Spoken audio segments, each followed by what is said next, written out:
Fala, verdurinha, beleza? Entrando na moda EAD, Caterva lançando um cursinho para você já saber qual é dos candidatos de 2022. É de graça, só você se inscrever no canal, ativar o sininho, compartilhar.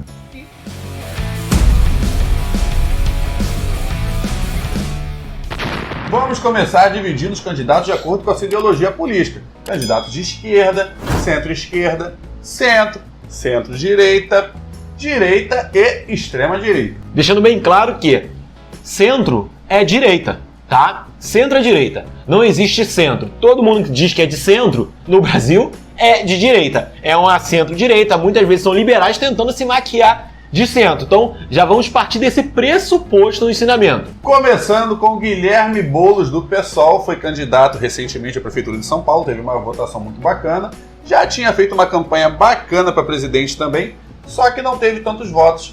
E aí, qual é a do Boulos? Cara, o Boulos, a gente não tem certeza se ele vem em 2022 a candidato, talvez tenha uma articulação para ele vir a governador de São Paulo, tá se desenhando ainda, mas ele é um nome que tá no jogo, veio candidato na eleição passada a presidente, e o Boulos é tipicamente o candidato da esquerda, uma esquerda socialista, não confundir com outros tipos de esquerda.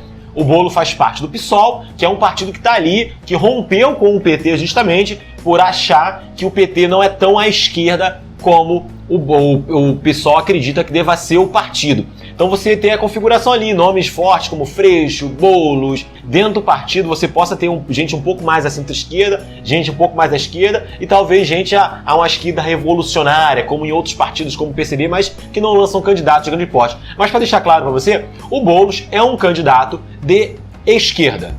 Ainda na esquerda, agora um pouquinho mais para o centro, o Lula, que recuperou seus direitos políticos, já foi presidente 2 vezes, está se colocando como um nome muito forte para 2022.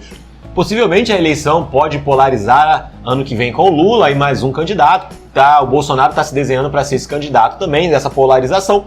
E o Lula é um candidato de centro-esquerda. O Lula não é socialista, o Lula, consequentemente, também não é comunista, o Lula não faz parte de grupos de extrema esquerda, inclusive nunca fez. Então, para você evitar equívocos, evitar passar vergonha na internet falando o Lula é comunista. Não, ele não é. O Lula é um candidato de centro-esquerda que tem uma proposta do chamado neodesenvolvimentismo, mas não focado diretamente ao setor industrial, de tecnologia de ponta, não é isso. Ele está baseado numa questão social primordial, que é a ideia do combate à fome, à redistribuição de renda, todos vinculados a uma lógica de uma social-democracia aos moldes europeus, principalmente olhando a Alemanha como um grande exemplo para o Brasil. Tanto que o projeto do PT era de ficar no poder por 25 anos e transformar o Brasil numa social-democracia a nível europeu. Ainda no bolo de centro-esquerda, embora muita gente diz que ele cai mais para centro, mais para a direita do que outra coisa, Ciro Gomes, que desde as eleições de 2018, quando ele perdeu, já se lançava como possível candidato para as eleições de 2022. Sim, historicamente o Ciro Gomes ele já patinou pela direita, pela centro-direita, se estacionou agora na centro-esquerda, mas a articulação que o Ciro está tentando construir para a eleição de 2022 possivelmente vai empurrá-lo um pouco para centro-direita ali devido às alianças. Mas o Ciro hoje, a posição dele é uma posição de centro-esquerda, mas é uma posição diferente do Lula. O Ciro já tem uma proposta desenvolvimentista. Não é um desenvolvimentismo igual do Vargas, igual do JK, mas ele tem uma proposição de produção de tecnologia high-tech, de transferência tecnológica internacional, se baseando um pouco, tá? Não é igual, mas se baseando um pouco, se aproximando de um modelo chinês de desenvolvimento industrial, de indústria de tecnologia de ponta. Então o Ciro tem essa proposição. Então a gente pode colocar que o Ciro é uma centro-esquerda desenvolvimentista. Indo mais para o centro-direita, que como bem o Danilo disse no início do vídeo, centro não existe, até porque virou moda no Brasil se dizer de centro, né? O João Dória, Amoedo, Luciano Huck, tacaram Moro nesse bolo aí também. Todo mundo é de centro, ninguém quer polarizar. Então, vamos começar a destrinchar isso aí para você saber quem é quem. Começando com ele, que fez campanha para o Bolsonaro, já tinha feito campanha para o AS e se diz de centro. Loucura, loucura, loucura. Loucura totalmente ele se dizer de centro.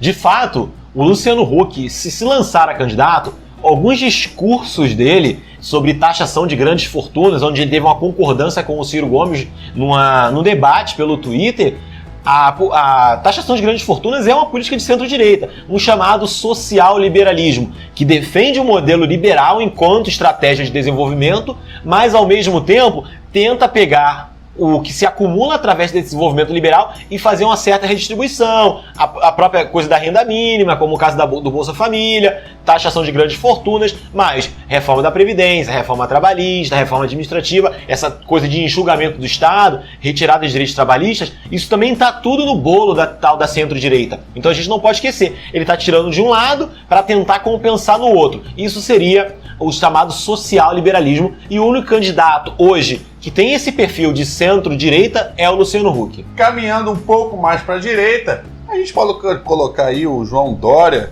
e o Amoedo, o homem que teve mais votos roubados na eleição de 2018.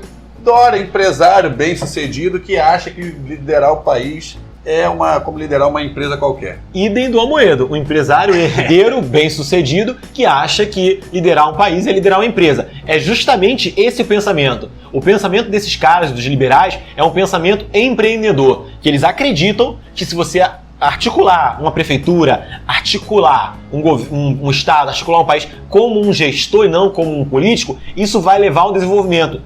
E, historicamente, e não é isso que vem acontecendo em nenhum lugar do mundo, né? Então, o Dória, que hoje também vem sendo acusado de comunista, o Amoedo, que também vem sendo acusado de comunista, não. Eles são os liberais clássicos, eles pedem o enxugamento do Estado, a ideia de Estado mínimo, não Estado necessário, pensando que os sociais liberais, eles pensam no Estado necessário. O liberal clássico, não. Ele já pensa no Estado mínimo. O Estado, no máximo, tem que ter obrigação na educação básica e na saúde, e não em todos os setores da saúde. Como eu falei, educação básica. Educação superior não é papel do Estado. Então, o Estado mínimo é a marca do João Dória e a marca do João Amoedo. Dois empresários que acham que política é gerir uma empresa, como se um país não tivesse problemas infinitamente maiores do que uma empresa possa ter.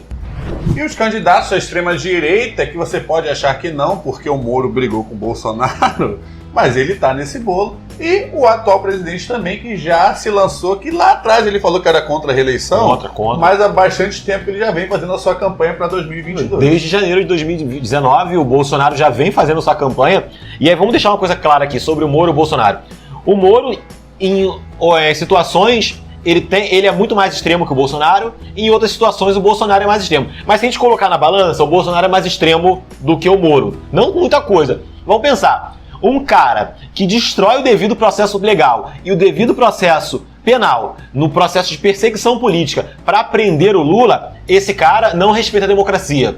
Consequentemente, ele é um extremista. O Moro é um extremista de direito que destruiu o processo jurídico no Brasil, ao mesmo tempo que levou à destruição de massa de empregos, quando ele, em vez de apenas prender os presidentes corruptos e os corruptores das empresas, não, ele embargava a obra. A obra está proibida de acontecer, desempregando pessoas em massa para o seu projeto de poder. Que o Moro sempre teve projeto de poder, que se aliou ao Bolsonaro nesse projeto, mas no final das contas acabaram cada um seguindo o seu rumo e agora ele se tornou um grande empresário. Talvez o Moro nem venha candidato, mas o nome dele de vez em quando é bem comentado. E no final das contas, o Bolsonaro, a gente não precisa falar muito, ele é o típico candidato de extrema-direita, é um candidato, ele não é conservador. A gente pode falar que o João Dória é um conservador, a gente pode falar que até o Luciano Huck é um conservador. O Bolsonaro é reacionário. O reacionário é aquele cara que olha para o passado não para aprender com o passado. É aquele cara que quer voltar ao passado. Esse é o reacionário. Ele quer regredir o processo civilizatório, ele quer regredir a sociedade. Essa política armamentista é regredir o processo civilizatório. Esse negacionismo da ciência é típico de regredir o processo civilizatório. Então os reacionários são de fato os grupos de extrema direita. Tanto o Moro como o Bolsonaro são reacionários. O Moro devido à sua destruição do processo jurídico e o Bolsonaro pela sua articulação de tentar, inclusive, a ficar ameaçando com golpe militar o tempo inteiro, não entender como funciona a Constituição, ficar mentindo que o STF interfere onde não tem que interferir. Até hoje o STF só interferiu dentro da lei. Então, claramente, é um candidato de extrema-direita. Lembra muito um cara que chegou no poder na Alemanha e o outro que chegou no poder na Itália também. Então lembra o Franco e o Salazar em Portugal e Espanha também. Ele é muito... O cabelinho dele de ladinho é igualzinho, inclusive, do da Alemanha. Vamos ficando por aqui. Comenta o que você achou do nosso raio-x de cada possível candidato para 2022. Comentem quem você pretende votar para 2022. Catela.